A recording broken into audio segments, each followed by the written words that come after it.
Welcome everybody to this webinar Explore session on USC housing. We've got a lot of people entering the room, so we're going to wait a few minutes to give as many people a chance to enter before we get started as possible.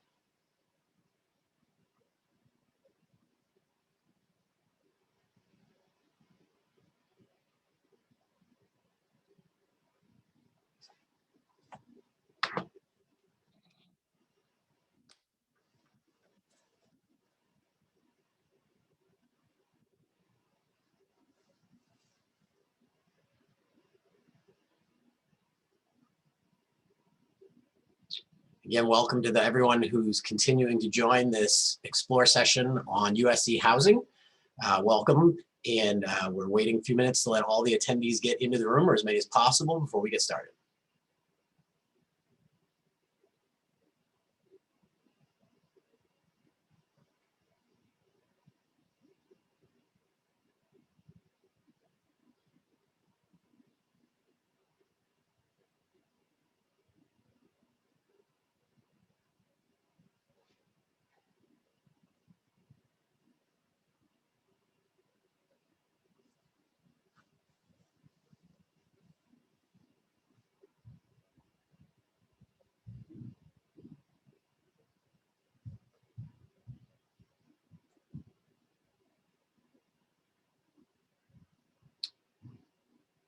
The number of people entering the room still climbing, but it's slowing down a little, so we'll go ahead and get started. This is the USC Admissions Explorer session webinar. Subject is USC housing, generally a very popular subject with admitted freshmen and their families. My name is Chris Ponsiglione. I'm the director of USC housing. We typically do these sessions in past years in person in various forums on the campus. We're now a year into the virtual world, and we're getting better and better at the virtual webinar process, so we welcome you to that and are hoping to convey as much information as we can in this format. I'm joined by a couple of members of my housing contracts and assignments and customer service team, Diana Gonzalez and Maria Katindig. They're going to help me out with some of the Q&A, and we plan to leave ample time for the Q&A. The Q&A feature is enabled. The chat feature is not. And this is a webinar session, so you can see and hear us, mostly me, and you're all necessarily on mute as viewers. Diana and Maria will be working behind the scenes to answer some of the easier or more obvious questions in the chat or the Q&A function directly. And for certain levels of questions, they can also provide some guidance on how to reach other resources for answers to your questions. After going through a little bit of an agenda and some information here, I will go ahead and try to answer as many questions as we can live as well, and get the opportunity to answer as many inquiries as we can. We did this a couple of weeks ago, and we had over 300 questions in 40 minutes. So it was an interesting hour. So with that, we'll jump right in. This session again is exploring the information about USC housing. You received some digital materials in your admissions packet specific to USC housing. The share screen that I have up right now is our housing website. We consider that a pretty good tool in terms of its ability to convey information and give the best rounded information on our program and what we have to offer. USC housing for new freshmen is generally in 3 types that are pretty traditional. We have standard residence halls, your standard residence hall double or double loaded corridor with common area bathrooms and common area spaces for the residents in those facilities. We also have suite style housing. Suite style housing is where the bedrooms are around a common area and anywhere from 6 to 8 students may be in double bedrooms, and they're sharing 1 or 2 bathrooms amongst them in the suite. And then we have a limited number of apartments available for freshmen. The USC Village, as well as Cardinal Gardens, Webb Tower, and Parkside Apartments. Apartments are exactly that. They are full apartments with a full kitchen, residential kitchen, as well as the bathroom contained within the residential unit. The USC housing website, as you see here, has all of our housing types listed out under the housing options. And as you go to the various options available under freshman housing, you'll see a lot of information about each individual facility. It will include pictures, floor plans, descriptions, and of course the rates. So here's we're looking at the Burncrant Residential College. We've got pictures of the facility and its idea of where it is on campus. There are pictures of the interior, and these are prior student rooms and what those look like. We also have floor plans of our various options. So you can see the way the building lays out, or the rooms lay out in terms of the residential experience. As you can see here on the left, we have our freshman residence halls, as I was talking about, that are available on the campus, the freshman suites, the suite style housing, such as the Parkside Arts and Humanities Residential College. You can see as I flip over to that and can show you a floor plan here, you can see that the suite style housing has, in this particular case, you've got 8 students, 2 per bedroom, sharing a unit that has the 2 bathrooms in it and small area common spaces within the building. The Arts and Humanities Residential College is one of 2 suite style facilities located on the southwest corner of the campus in the park, what we call the Parkside area. The amenities in USC housing, are pretty standard across the board. We consider all of our housing equal in terms of its programming and amenities. All of the buildings are access controlled, meaning your USC ID card is used to access the buildings. All of our freshman buildings also have secondary security, which is a manned 24-hour security podium in the lobby where residents are verified that they are the residents of that building, and guest traffic is monitored and logged for those facilities. The bedrooms are all fully furnished, as you can see in the floor plans. The furniture package includes the twin extra long bed, a desk with a hutch and chair, as well as dresser, wardrobe, and/or closet space.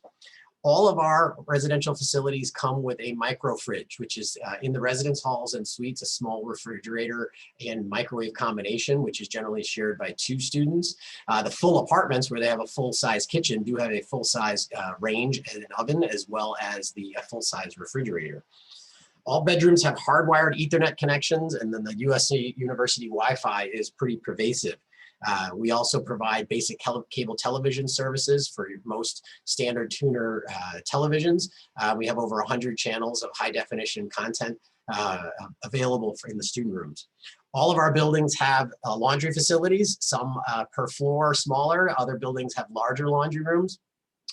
This is a good time, as I look back at the website here under housing options, over to application and assignment, you can see our brochures are online. All of the information that we publish and all the communication we publish throughout the year is online. The Living at USC for Freshmen for 21-22 is the book that you would have gotten a digital connection to in your admissions packet. This book complements the website in providing all the information that we feel is really relevant and most pertinent to the incoming freshman population. You can see here in the table of contents the type of things that the book is presenting about our facilities and what each facility offers. It also includes the breakdown of the configurations and rates that are available. So it's a good supplement to the website in terms of the information that you're gathering. All of our freshman locations do come with a required meal plan. All freshmen have a required full meal plan. The details of that are more explored in the hospitality website for hospitality and dining. An area that to take a look at with regards to items such as the meal plan, but also some of the other details here is if you look under the applications and assignment, I'll take you to our 21-22 living agreement document. This is actually the binding contract that the students enter into with the university regarding their assignment into USC housing. Our application process, which I'll talk about in a second, is all online, and confirming this document and this contract is part of the agreement with USC housing. It sometimes this can be a little like the terms and conditions in your standard website and get breezed past, but that's why we keep it here on the website, that it's readily accessible in advance for all students and prospective residents to review and understand all of the terminology and the terms and conditions regarding residency in USC housing. The next step for you all that we would like to encourage is, if you have not already, is to apply for USC housing. You can apply at any time once you've been admitted. Ultimately, though, our your application for USC housing will not be considered final or complete until you've certified your admittance with the university. So that's kind of the cue to say, you go ahead and certify. We're certainly looking forward to having our new freshman class and returning to our in-person environment. So certifying your commitment to come and enroll with the university through the admissions website is the final piece in finalizing your housing application. We are looking to get our assignments out towards the tail end of May. Under normal conditions and typical schedule, we would accept housing applications from new incoming freshmen from the time of their admittance through the May 1st deadline, which correlates with the university's deadline to certify your admission and enrollment. And then after our commencement, which starts here on May 14th this year, we would look to start sending out that first round of assignments for new freshmen in housing. That being said, we would like to stay with that schedule, but unfortunately, we are still in the restrictions of the LA County Health Department with regards to the pandemic. We were very hopeful. If you follow the media and the press, especially here in California, the numbers look great. The numbers in the county look great. And we are very hopeful that the state and county will be lifting most restrictions that they've placed on everything. But of course, for us, it's the Institutes of Higher Education category. We're looking to have most of that, if not almost all of it, rescinded by the middle of summer or late summer in June and into July.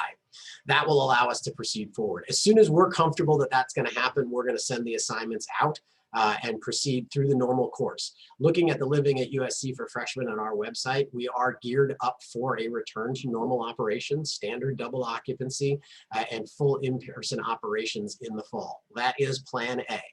As everybody knows in the pandemic, the greatest word that's one of the greatest words that's come out of it, words that we hope that maybe we can retire, but pivot is one of them. So we are prepared to pivot and operate under whatever restrictions may be necessary. We also have multiple step back plans and other contingencies in place should the situation change. Though right now, as everybody across the country and the world is, we are just as hopeful that we're going to have a return to in-person full operations in the fall. And that is our plan.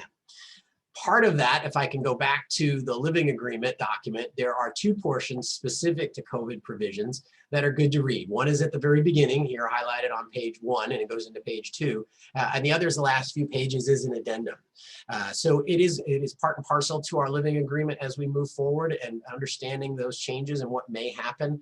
The full detail of all of the contingencies and how that may impact housing or the students in housing is detailed here. So I would refer you to there for some of the more detailed terms with regard to the COVID terms and conditions. One of the last things I want to talk about, returning back to our website here, is the supply and demand and then the housing market here in the USC community in Los Angeles.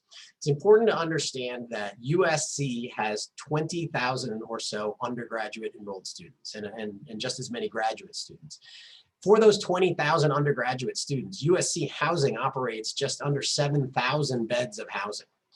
That clearly indicates that greater than 50% of the undergraduate population here at USC does not live in USC housing. That's predominantly upperclassmen, juniors, and seniors. USC has a priority for first years and second year housing and a 2-year assurance that we have under normal situation. Unfortunately, due to the pandemic, at this point, all assurances are tabled and as part of that terms and conditions that I was referring to, because we are still in an unknown situation with regards to the health department. But again, going back to the fact that we focus on our first and second year experience with juniors and seniors, and also transfers and other students being a part of the residential community that surrounds USC. With that 53% of our undergraduate population not living in USC housing, we want to assure everyone that the surrounding private housing market is very robust and has risen to the occasion to support that population of students very, very well. The surrounding community is a thriving community of residential apartments and homes and different varieties of housing that support our university students in the North University Park area. One of the resources that housing offers here, as I go back to housing options and I look at Off-Campus 101, Off-Campus 101 is a third-party listing service that we partner with to help students that are looking for non-university housing, whether that's later in their undergraduate or because of their own personal preferences. The key in showing this here, besides as one of many resources available to students to find housing in the private housing market, is to understand one of the things that we look for is that DPS patrol zone. This is also documented on the Department of Public Safety's website, but the Department of Public Safety here at the University of Southern California, under a memo of understanding with the Los Angeles Police Department, operates in a roughly 2-mile radius around the University Park campus. We encourage all of our students that are looking at the third-party housing market to look within this DPS patrol zone. Here at Off-Campus 101, as a partner resource, they're only listing properties that are within that DPS patrol zone. And Off-Campus 101 also offers services to help find places, referrals, find a roommate, and works with buildings and other residents and students on their sublease. So there's always a lot of questions about what about after my freshman year and what about after the 2-year offer of housing. So we like to get ahead of that even at this stage and make sure that we reassure families and students that there is that robust rental market, and we're confident in that market's ability to sustain and support our students as we work with them as partners in providing the best opportunities for students. So with all that said, it leaves us a lot of time for questions, and I imagine they're going to come fast and furious. So I know Diana and Maria have been answering some questions already, and I will pull up the Q&A here and start to roll through some of them live as best we can. Hope we get to every question. It's important to note that if we do not get to your specific question, we apologize. Our customer service team is here on campus. The 3 of us here hosting this webinar are here in our offices on campus here in McCarthy Quad. We're, consider ourselves fortunate to be part of the essential workforce that's been here through the pandemic with our housing team and those that are maintaining the facilities. Our customer service staff is available Monday through Friday to be able to answer specific questions or student-specific questions about their situation. And our email, housing@usc.edu, is a great resource to email us at any time. We work through that during business hours primarily, and we answer everybody within 24 hours business-wise. But at the same time, any types of crucial situations, we do monitor that email during. I would necessarily refer you to the email for an emergency situation, but at the same time, we do monitor that email for students that need more immediate informational needs. So please feel free to use those resources. So let's start right at the top, and I'll kind of take them one at a time. How do we know what is still available? For incoming freshmen, at the moment, everything is still available. We do not begin actually making assignments into USC housing until those dates that I talked about in late May. Our goal is to do it before the end of May. It's probably more practical that assignments would go out in early June. For incoming new freshman students, the assignments are based on the preferences that you've listed or any roommate groups that you may have connected to in our application portal. So it will be based on the availability of housing and matched up with your preferences. So at this point, all housing is available because even for the returning upperclassmen, sophomores and above, we have not done assignments because we're also holding there in terms of our need to get final clarity from the health department. If I have done my housing application and later decide to commute, what is the deadline for this decision? This year, specifically, the deadline for that decision would be at the time of moving in. Normally, there would be a deposit required and there would be some dates associated with a cancellation, but we're not going to have those deposits or penalties this year because of the unknowns and uncertainties. So that gives a little bit more flexibility to students who may want to make this decision. That said, one of my favorite terms, we would like you to notify us as soon as possible. Your housing application is active. If you've decided that you do not need university housing, we would ask you to cancel that application by calling or emailing our office. If you want to cancel your assignment after you've received your assignment, you can do that at any time as well. It just takes a call or an email to our office and we'll provide you the appropriate form to cancel if that's the case. How does USC ensure safety for students, especially at night, who live in McCarthy in the Village because the Village is open to the public? Well, in addition to McCarthy is only 550 beds at the Village. The Village has 2,500 beds of undergraduate housing in 5 buildings. The Village is an enclosed area. It is open to the public during daytime hours from 6 a.m. till 10 p.m. From 10 p.m. till 6 a.m., the Village perimeter is secured through the Department of Public Safety and outside security, and access to the interior of the Village after those hours and the overnight hours is restricted to students or those with university ID or university business or registered guests. The main campus, the University Park campus, is restricted from 9 p.m. until 6 a.m. to the same means. The perimeter is closed, the gates are restricted, and the Department of Public Safety restricts that access. Between those restrictions, the secondary security and what we call our redundant security processes through card access, we believe that our housing facilities are adequately secured for our residents to be safe and comfortable in. All of our facilities, besides, as I indicated, having the live secondary security, have redundant security entrances through cards, whether that's at the front door and then again at the elevator and then again at the room level to continue to add those layers of safety and security. What are the advantages or disadvantages between a freshman living in an on-campus apartment or a dorm? The difference between the residence halls and the apartments is a couple of factors, but primarily is the configuration. And the biggest difference is the kitchen. So you got a residence hall or a suite. They're all pretty much the same in terms of double occupancy with the micro fridge. The full kitchen in the apartments is an added benefit for those that need it. If you have specific dietary or you prefer to cook or in those sense and use that option. A number of our apartments were converted into freshman housing, and freshmen are pretty much, our freshman communities previously have been mostly in the residence halls and suites. There are full meal plans regardless, so the apartments are just an extra amenity in terms of that. The other apartment advantage is for those that are required to be here through the winter recess. For the winter recess that runs from the end of exams in the fall through the beginning of the spring term in January, we do shut down the residence halls and suites, and those students, though you don't have to vacate, you can leave your belongings, those students are expected to return home and not be in those facilities during the winter recess. Our apartment facilities are open year round, so those are the primary differences. Are guests allowed in the dorms? Typically, yes. Right now, no. Now, all of our dorms are closed right now. We do not have students in residence. We have just under 1,000 students living with us in a variety of places, mostly graduate housing that are through exception or hardship based through the pandemic. Currently, all student residents, faculty, staff, students that are living in our facilities are precluded from having guests due to the ongoing restrictions from the COVID pandemic. It's presumed full in-person operation, those restrictions will be lifted. However, that's not guaranteed or promised. Under normal circumstances, students are allowed up to 2 guests that they can sign in through secondary security. Students are responsible for their guests and the behavior of their guests, even if their guests are other students.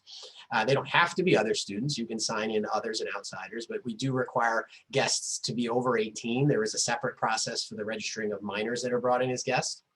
And we do expect and require all guests to present a valid ID and sign in so that we're aware of who's in the facilities. It's another part of the safety and security that we're offering. How will the process of moving into USC work for international students? I'm going to presume that question is probably a little bit more guided towards travel restrictions and the ability to travel to the campus and visas, and believe that would probably best be referred to the Office of International Students for support. I'll use it though as a cue to go into some move-in type questions. Our move-in, which is on the academic calendar for the 18th of August, generally takes place over Monday through Wednesday of the week before class start. This year, we anticipate the need to maintain some elements of social distancing, so there will be an appointment process that spreads that process out over several days. There are several cohorts of students that arrive earlier for specific programming. There's both the first and now second year honors students living at the Village, and some of the identity-based special interest communities that will have an authorized early arrival. And then the remainder of the students that are arriving for both their first and second year will be arriving later in that week. After assignments are sent out, we will provide appointment information and give everybody the opportunity to sign up for an appropriate appointment to move into their facility.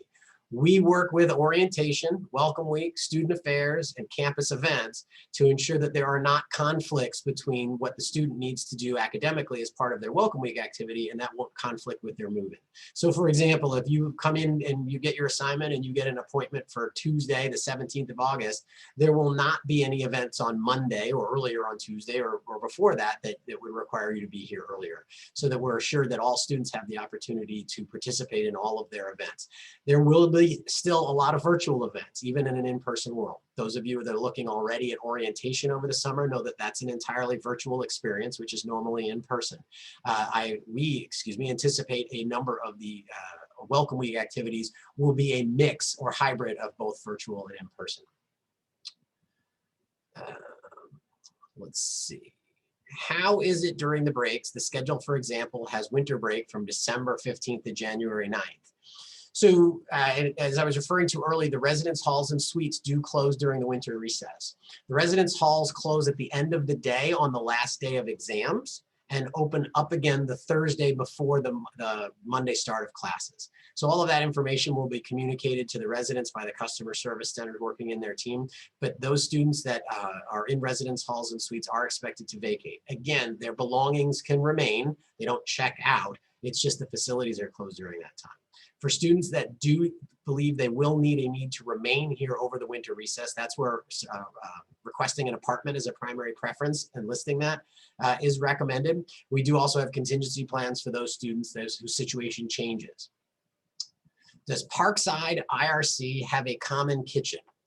There are pantries in both the International Residential College and the Arts and Humanities Residential College. Both of those facilities are neighboring and very similar to each other. There are pantries on each floor that are able to be reserved through appointment working with the residential education team.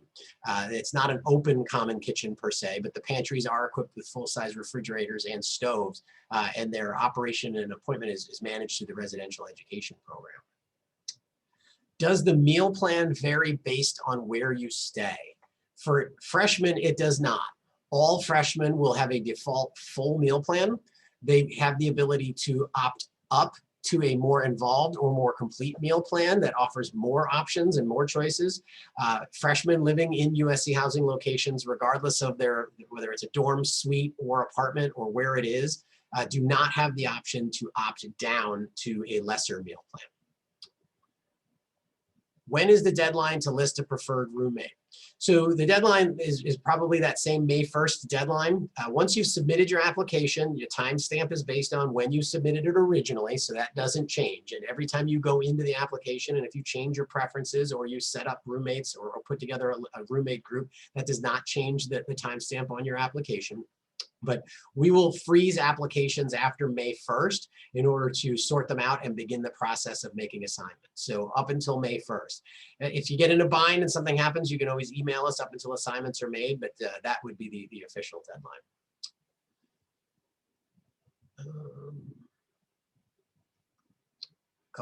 Some duplicate questions. So can I have USC housing only one semester of our first year? So beginning in the fall, you would apply for USC housing and you'd get an assignment. And the answer to that question this year is yes. That's another one of those cases that things have changed and continue to evolve due to the pandemic. Because, and I was alluding to this earlier, and I forgot to actually transition into talking about this. This is going to be an interesting year. The group that's in this webinar is predominantly first-year new freshmen that are considering enrolling at USC and looking at their options. This year, we are going to have 2 classes coming to USC in the fall for the first time. In addition, obviously, to our new freshman class that was just admitted, our entire sophomore class will be coming to USC on campus in person for the first time in the fall.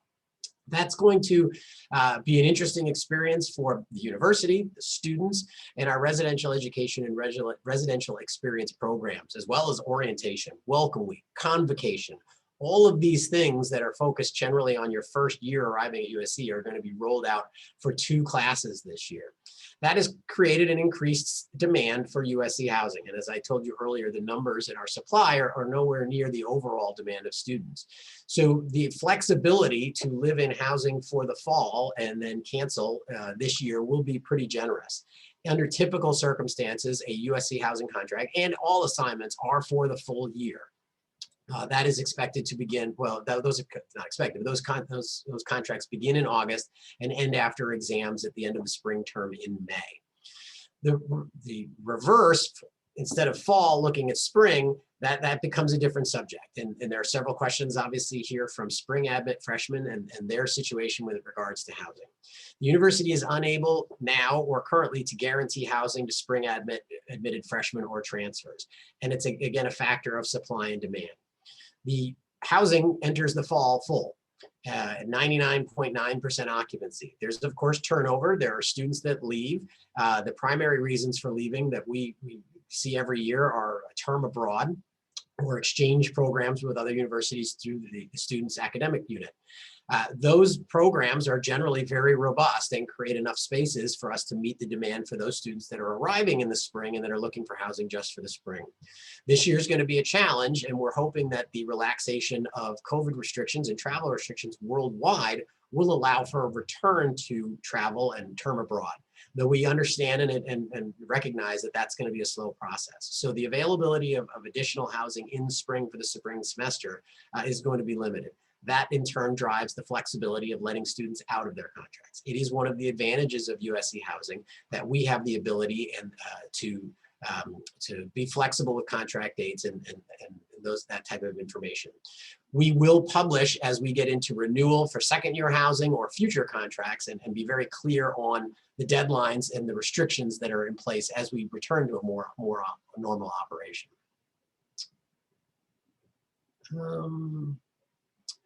If I change my housing dorm priority order, will I lose priority on my application? And the answer is no. That's what I was alluding to earlier, that the timestamp on your housing application does not change as you've returned to it.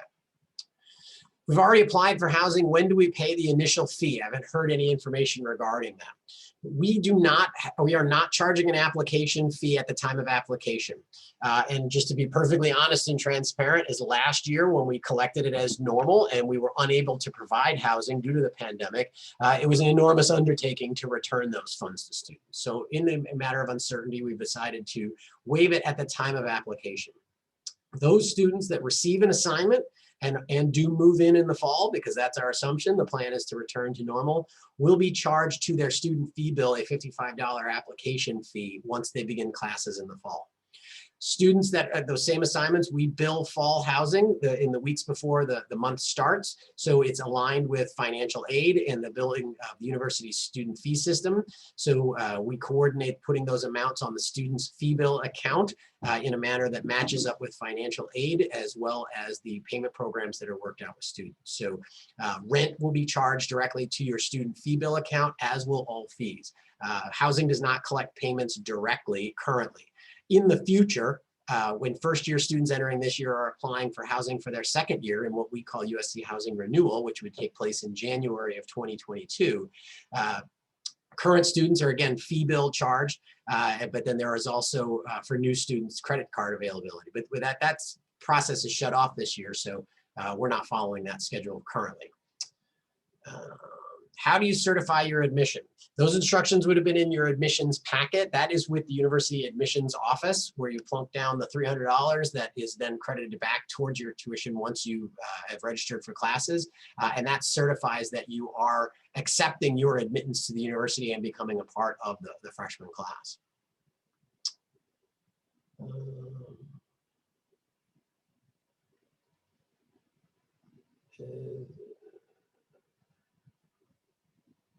Seeing a bunch of duplicate questions, which is usually the case, but I want to make sure that we have a chance to get to some of the different questions. If we don't pick a roommate but submit our application, will we automatically be assigned a roommate? Yes, it is not a requirement for you to find your own roommate, and the vast majority of new freshmen do not select a roommate. You answered a series of preference questions or personality questions in creating your profile in the application portal. And the majority of freshmen will be what we call auto-allocated. And there's a bit of a black box. I'm not going to pretend to understand the algorithms behind the scenes that comes up with a measure of compatibility. It is important not to put too much weight on any measure of compatibility. Roommates, we've all heard the story of college roommates that were best friends for life.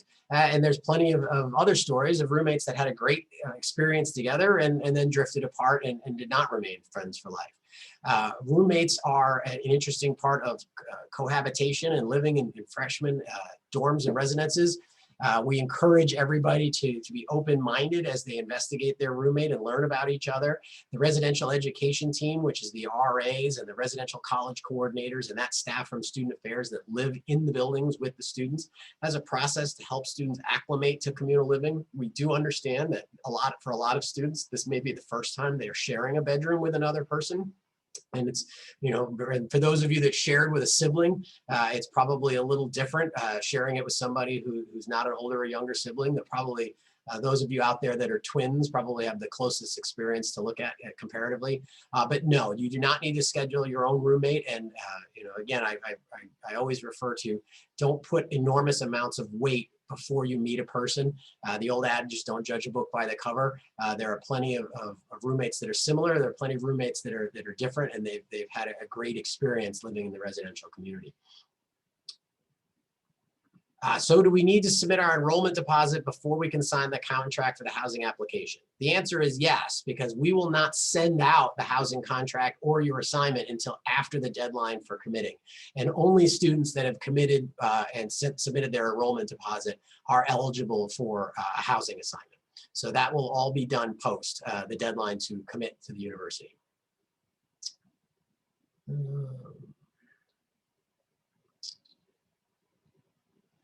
There's a question here about the vaccine requirement. It's a timely question. If you're following the news about the last hour, the UC and CS systems here in California announced the vaccine requirement. USC has not made a final determination on the vaccine requirement. We, of course, very much encourage everyone to get the vaccine and look forward to that.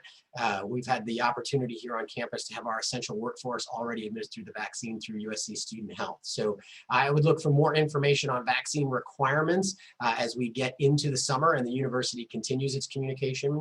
On the USC, the main USC webpage, there is still at the header, the direct link to the COVID information and COVID protocols and Operation Restart plans within the various university departments. So that would be the best location to get the most current information from the university on our COVID guidelines and what happens, what we plan to do for students and requirements in the fall.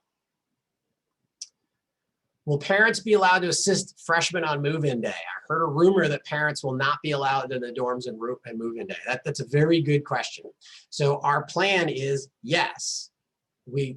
Family involvement on move-in day is a big part of what makes that day special. I can tell you when we were planning move-in day last fall, before the university went entirely online, it was one of the biggest concerns we had with social distancing restrictions is how we move-in day work without the parents being involved.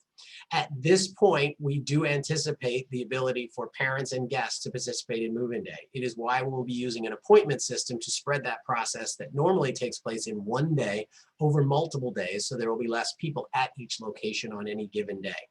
I do anticipate there will be limits. We've seen, and I used to make a joke in-person presentations to new freshmen or at orientation, we've seen everything from the students that arrive by themselves to the students that arrive with their entire extended family. And those are great things, both, because we have lots of support structure for those students that are on their own, and there's a lot of activity and events, and it makes it a very family event for those students that bring their extended family. I do believe there will be some restrictions. We will communicate those as soon as we are clear with the health department of what those restrictions may or may not be, so that everybody has the opportunity to plan their move-in day in advance. What types of amenities are available in the residential colleges? I'm going to take that question as an opportunity to address residential colleges and what they are. All of our facilities, all of our, whether it's standard dorms, suites, or apartments, are part of residential colleges. And in the case of new freshmen, first-year residential colleges. A residential college is not something that changes the difference in the buildings, and there are not buildings that are not part of residential colleges. The residential colleges have live-in faculty. All of our buildings on campus have at least one faculty that live in the building with their families for the most part. We also have senior staff in residential education that live in the buildings and put together the programming for the residential college, whether that's faculty dinners or academic engagements or sometimes theme dinners or theme events. An important part about the residential college experience too is that it's very inclusive. You don't necessarily have to live in a residential college to experience the programming and benefits that the students in that are geared from the faculty and residents and staff residents in that residential college. So a lot of times we get students that are very concerned that they did not get their first choice and they believe that it will preclude them from their special interest or the interests that are highlighted in a specific residential college. And that's just not the case. Those students that have interest in any of the residential college themes or the programs that are being done across residential colleges have the opportunity to participate across them. The amenities, strictly from a housing standpoint, I mentioned earlier and are available in the booklets in terms of what the furniture is, the laundry rooms, the gym facilities that we have in our buildings. A lot of that is detailed in the information on our website, as well as the Living at USC book. Is there a deadline to submit applications for housing? The deadline to submit an application for housing that is eligible for the priority given to first year or freshman housing is the same as the enrollment deadline for the university. So if you are planning on coming, or you're going to certify your enrollment and you are looking for USC housing, we would look to have that application in before the May 1st deadlines.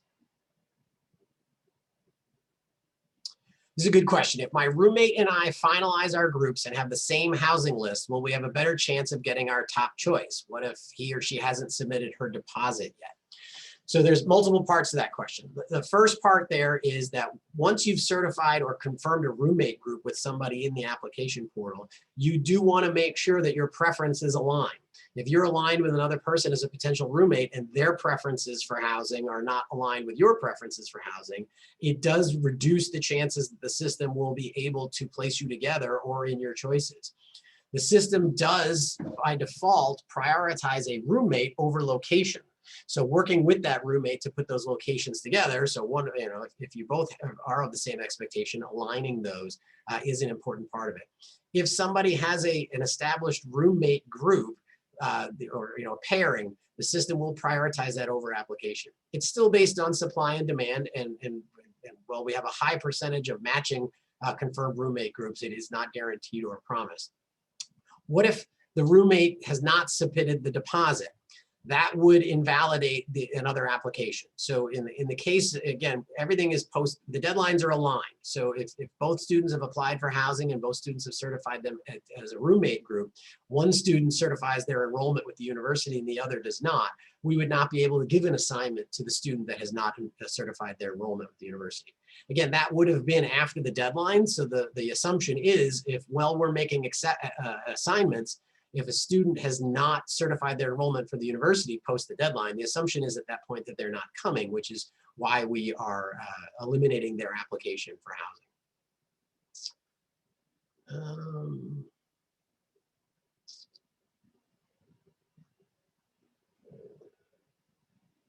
Do students get assigned housing based off classes? The answer to that question is no.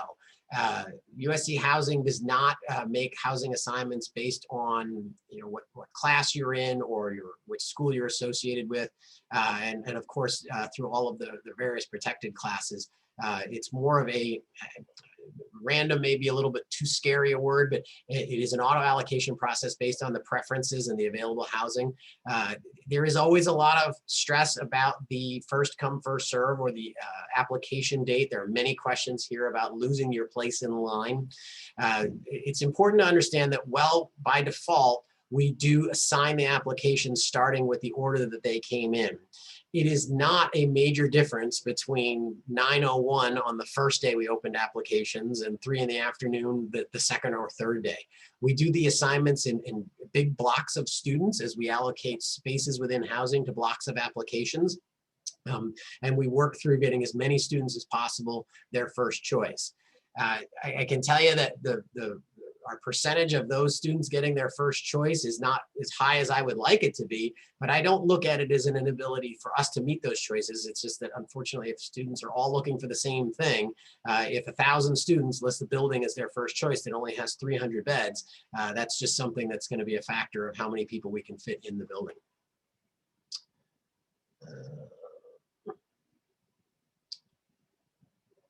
Can you talk about move-in week and moving to our dorms? A little bit more detail than I shared earlier. Again, it will be over multiple days. It may begin as early as Friday the 13th or Saturday the 14th for those programs that have the earlier arrival, which is the first and second year honors programs at the Village, as well as some identity-based programs.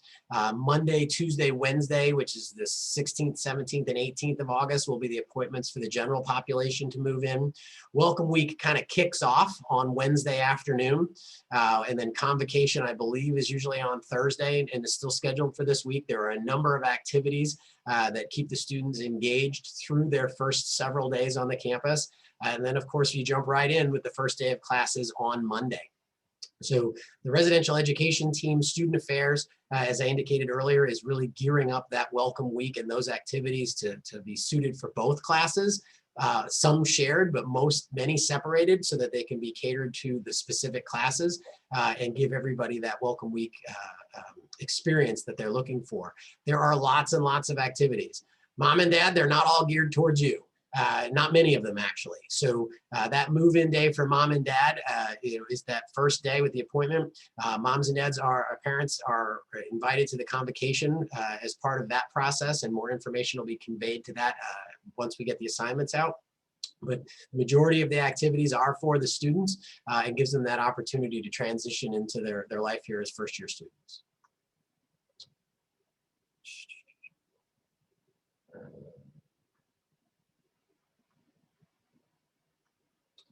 Are there printers in each residence hall apartment building? If so, is it a free service or the students need to pay to print?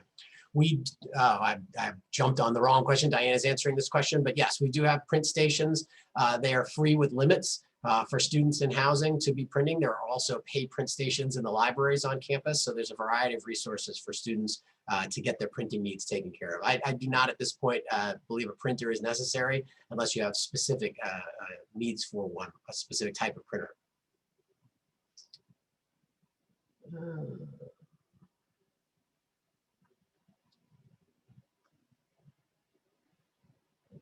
Yeah, again, a lot of the same questions. We understand that and try to screen through to get as many independent questions as possible.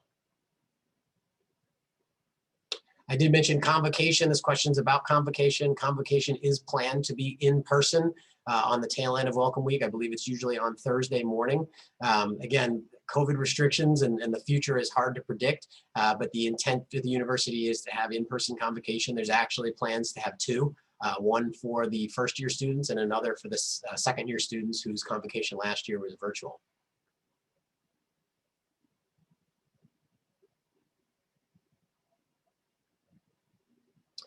There are a number of questions about spring admits and spring admitted students. The first question that generally comes up is if I'm a spring admitted student and I am moved up to fall, how will that impact my housing application? We get that information from admissions. Those spring admitted students that are admitted and had their admittance moved up to fall will have their application also moved up to fall and handled appropriately. For spring admit students that have applied for USC housing, we will know, have a better idea, of the supply and demand in November or early December. We will be communicating with the applicant pool what we understand the supply and demand to be. Under normal circumstances, I would tell everybody to hang in there, and we generally find a way to accommodate those that are interested in USC housing. With the supply and demand pressure this year, we are letting students know and being as upfront and transparent that we cannot guarantee we will be able to offer a spot in USC housing for all spring admitted freshmen that are arriving in the spring. Referring again to the outside community, again, that robust rental market, they do have several landlords have programs geared towards spring admitted students.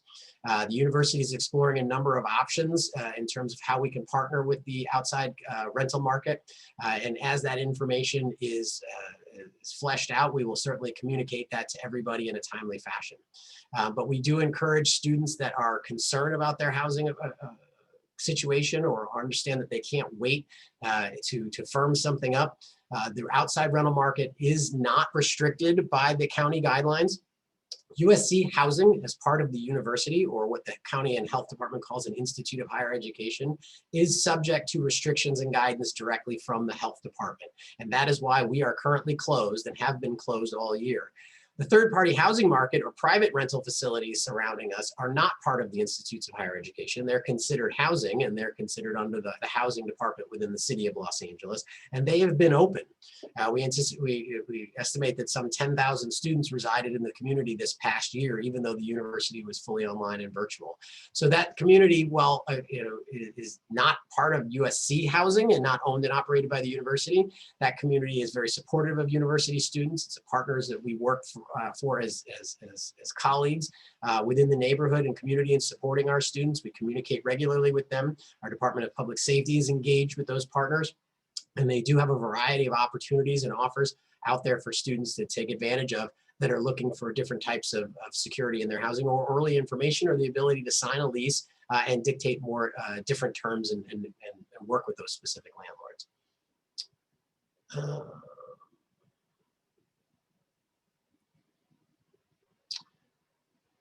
Are there anyone cleaning the dorms? So that's a very good question. As I said earlier, maybe students haven't lived by themselves, or excuse me, with a roommate. Many students may have, and I know, my kids are still in high school, but they do not have a lot of experience cleaning up after themselves. I can tell you that.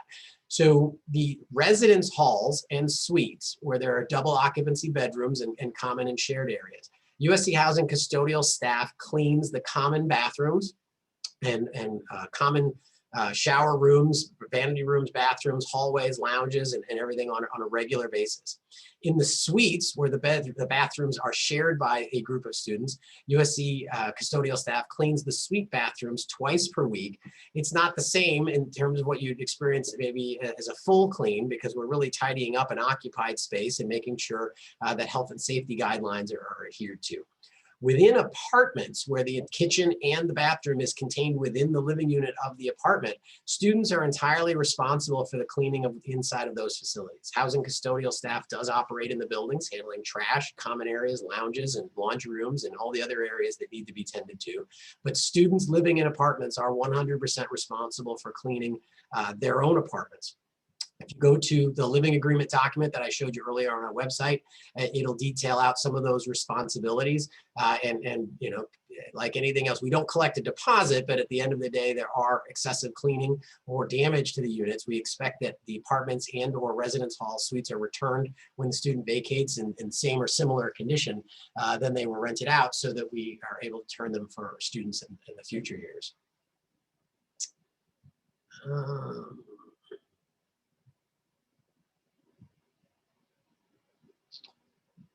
Will honor students who got in last year and be sophomores next year also be living in McCarthy with the freshmen? No. So the McCarthy Honors College is a freshman suite style residence hall, part of the USC Village. So the first year qualified honors students that would be assigned to McCarthy, the entire facility will be a freshman community. Ilium Residential College, which is part of the Cowlings and Ilium Residential College building, or the larger building where Trader Joe's and Target is located, is a second year honors program. So students who spend their first year living in McCarthy as part of the honors program are eligible to, in renewal, which under normal circumstances will take place in January, are able to apply for and live in the second year residential college for the honor students in Ilium. It's not required. Students can certainly live where they like, but it is one of the options. For this current year, the second year honors program, the students that, in a sense, missed out on their opportunity to live in McCarthy as their freshman year, are being given priority to live in that Ilium community. We do anticipate that both McCarthy and Ilium residential college programs and the staff and resident advisors working in those facilities will work together, as they typically do, but probably more so this year, as two classes are experiencing that on-campus residential experience for the first year. Can I have a car on campus, and what are the costs for permit and parking? So the first thing I would say in answering that question is that we do not recommend freshmen bring a car. We don't forbid it, and it's certainly allowed. Parking permits and passes are handled through the transportation office. There's links on our website over to other auxiliary services, which includes transportation and parking. There is a lottery system for parking passes in the on-campus parking structures. There is also several off-campus parking structures that have greater access. For students that do decide they need a car or bring a car, especially first-year students or freshmen, our recommendation is the use of the parking center, which is on the other side of the 110 freeway near our facilities building. It's a larger facility, which always has space. The cost of a parking permit there is less, and it's got 24-hour attendant security, so that it's a secure facility with active security at all times. It also puts the car in a safe place where if you need it, it's there, but it's not necessarily directly under your nose where it's an opportunity looking for something to happen. So we don't necessarily recommend new freshmen have cars, and would recommend those that do feel the need to bring a car to look at the parking center as an option. But the transportation website can provide more information on the availability and pricing of parking passes.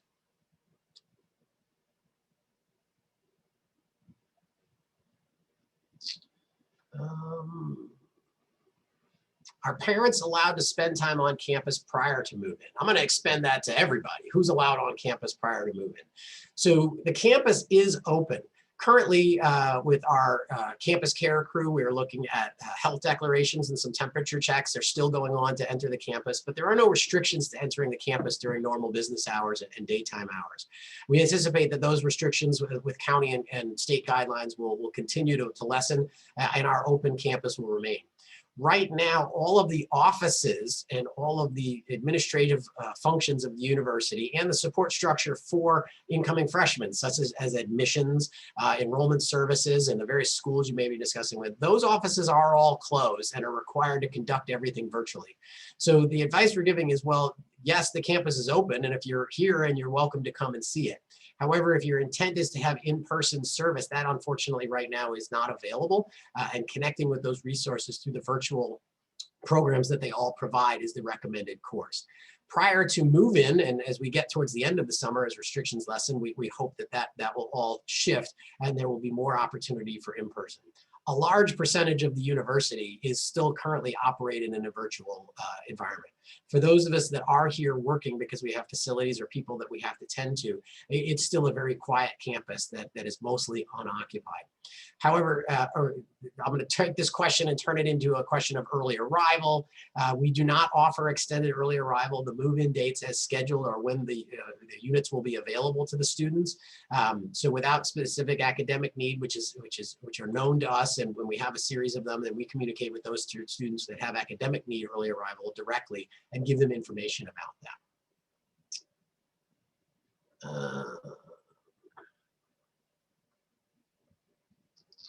Let's see.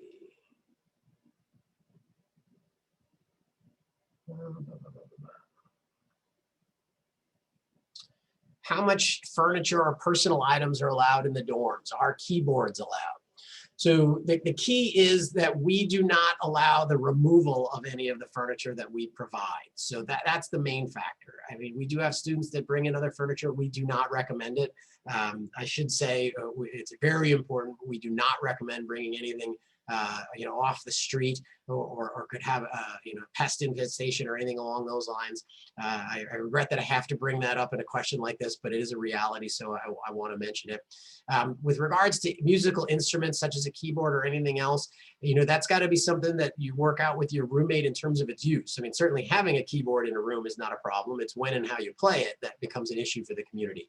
So the residential advisors or residential assistants, and the staff and mentors and helpers in the community will help manage those expectations. The university does have a variety of music practice rooms, some of which are in housing facilities.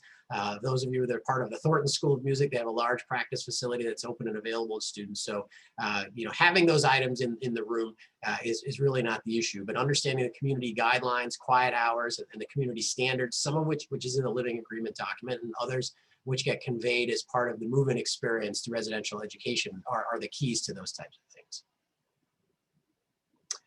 Is co-ed dorming common? I'm going to expand on that a little and say under the proper definition of the term, all of our facilities are co-educational. We do not have facilities that are segregated by gender. We do have limited or single gender assignment within the same space. We have gender inclusive housing options. There's specific information in some of our literature, and we can certainly speak with any student with their specific concerns, here confidentially through our customer service. But the assignment of into rooms generally is done gender specific within the same room, but it is very common for, room full of girls and a room full of boys, a room full of girls on the same floor. There are older facilities where there is only one bathroom on the floor. So in some of our older towers, Pardee Tower and Marks Tower, for example, the floors are gender divided, and that is only because the restrooms available are only one per floor. In facilities, Burncrant, which is a similar tower, there are 2 restrooms on the floor. So there are males and females, as well as some gender inclusive spaces all in the same area. So there's a wide variety of options. Let's see. Here's a question, and I want to touch on this one as we're running short on time. Can you compare Burncrant to New North? But what the important part, the intriguing part of this question are, what are their reputations on campus more than what's just said on the website? Get that question a lot, sometimes from parents are looking for one perspective about the party dorm or the fun dorm, and students are looking at another different perspective. The answer that I most typically give on these types of questions is the buildings don't have a reputation. The buildings don't have a personality. The buildings are just brick and mortar. The students in the buildings make that personality. And in the first year freshman residence hall suites and apartments, the same students don't live there year after year, because this year, what's a freshman building, those students will move on to the second year or other housing in the future years. So I wouldn't put too much stock in what you've heard about a specific building or what a building's reputation might be in social media or various other resources out there to students. The building is what you make of it. Your room and your situation is what you make of it. And what you put into it is generally what you'll get out of it. Do not put too much stock in what you've heard about a building, knowing full well that whatever you may have heard is students that, in some cases, long left the university, much less that building. Maybe have time for one or two more to get some ones that we haven't touched on so far. Should we bring our own water filter for our dorm? Not necessary. We have bottle filling drinking fountain stations in almost all of our facilities, as well as throughout the campus. Though, a Brita filter in your refrigerator is something that's also very common as well. Los Angeles water quality is very high. There's a number of options for purchasing water or services for those that have bottled water. We do, as part of our sustainability efforts, look to get away from single-use plastic bottles. And the university is moving that direction as part of our long-term planning. So, whether reusable water bottles, the hydro flasks, there's a number of stations installed through all of our facilities to make those very sustainable options for water, and we have that plenty available in plenty. Another good question here about offering bedding and dorm room supply packages. There are two primary options that the university has. Student government and student affairs runs a fundraising process. They'll be sending information out to those students that receive housing applications for their ability to order bedding and room supply packages in advance that will be here on move-in day. The USC bookstore also has a very involved program where you can pre-order and have bedding and other orders set available for you when you arrive. Look for that information in the mailers that go out, both paper-based and the old-fashioned mail, as well as electric mail. So there are a number of options. And then, of course, all of the major retailers with custom bedding packages for the twin extra long bed. So there's many options to be able to get that type of supplies here for you. I can tell you that the Target here in the Village is a specialty Target with departments geared towards the university or university environment. And they do a brisk business and everything from toilet paper to toothpaste in the move-in week.